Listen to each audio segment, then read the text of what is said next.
आज हमारे सामने एक बहुत ही अनोखा स्रोत है। हाँ, कैसा? सिर्फ एक शीर्षक है, नया नोट।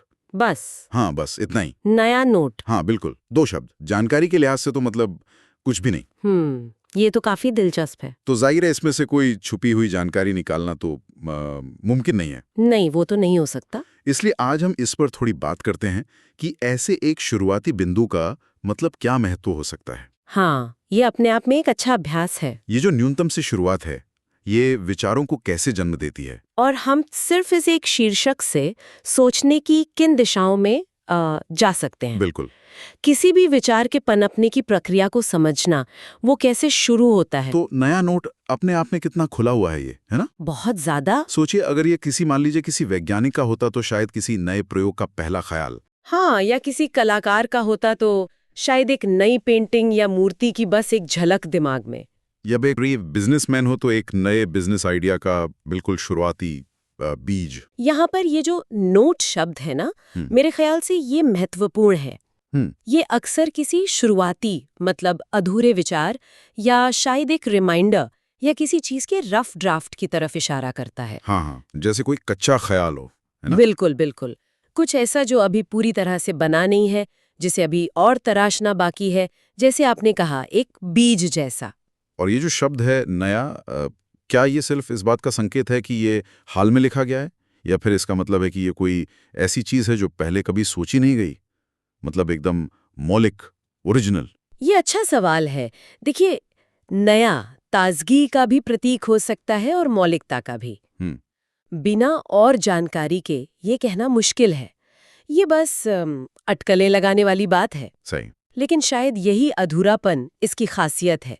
ये कल्पना को, सोचने को जगह देता है। लेकिन क्या हर ऐसा अधूरा नोट, हर बीज एक बड़ा पेड़ बनता है? मतलब हम सब कितनी ही बार कुछ लिखते हैं, हाँ। और फिर उसे या तो भूल जाते हैं या बाद में लगता है कि ये तो कुछ खास नहीं था। कहीं ज्यादातर ऐसे नोट सिर्फ बेमतलब के विचार नहीं होते? ये बात तो सच है, बिल्कुल सच है कि हर बीज पेड़ नहीं बनता। कई ख्याल शुरुआती स्टेज पर ही रह जाते हैं। लेकिन मेरे विचार में नोट करने का जो काम है, उस एक पल के विचार को पकड़ने की जो कोशिश है, वो अपने आप में अहम है। अच्छा, कैसे? हो सकता है वो नोट उस वक्त किसी काम ना आए, ठीक है, पर वो उस वक्त की सोच को दिखाता है।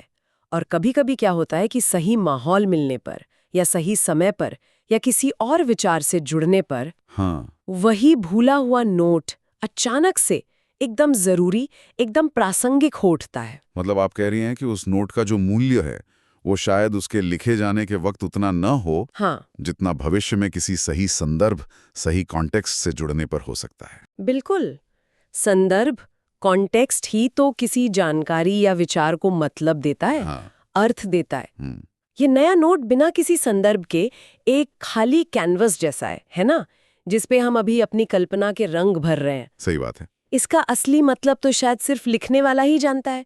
ये भी हो सकता है कि वो भी अभी पूरी तरह से ना जानता हो सकता है किसी बहुत लंबी यात्रा का बस पहला छोटा सा कदम हो। तो ये नोट सिर्फ एक नोट नहीं रहा, फिर ये तो एक तरह से संभावना का, पॉसिबिलिटी का प्रतीक बन गया। हाँ, ये दिखाता है कि कैसे विचार शुरू होते हैं, अक्सर एक छोटी सी चिंगारी से, एक अधूरे से वाक्य से, या बस एक अस्पष्ट से एहसास से। हाँ, और ये हमें याद दिलाता है कि विचारों को दर्ज करने का, उन्हें कहीं लिख लेने का, सहेजने का महत्व क्या है, चाहे वो उस वक्त कितने भी छोटे या अधूरे क्यों न लगे। हाँ।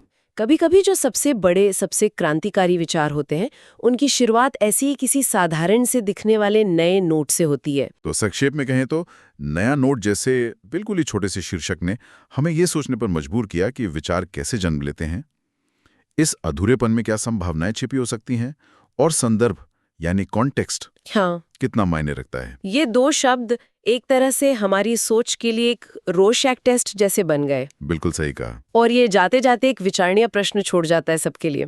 क्या? यही कि हमारे अपने जीवन में, हमारे काम में, रोजमर्रा की भागदौड़ में कितने ऐसे नए नोट हैं, छोटे छोटे ख्याल हैं, जिन्हें हम शायद अनदेखा कर देते हैं। उन छोटी अस्पष्ट सी शुरुआतों में कितनी अप्रत्याशित संभावनाएं, कितनी पॉसिबिलिटीज छिपी हो सकती हैं, जिन पर हमने कभी ठीक से ध्यान ही नहीं दिया।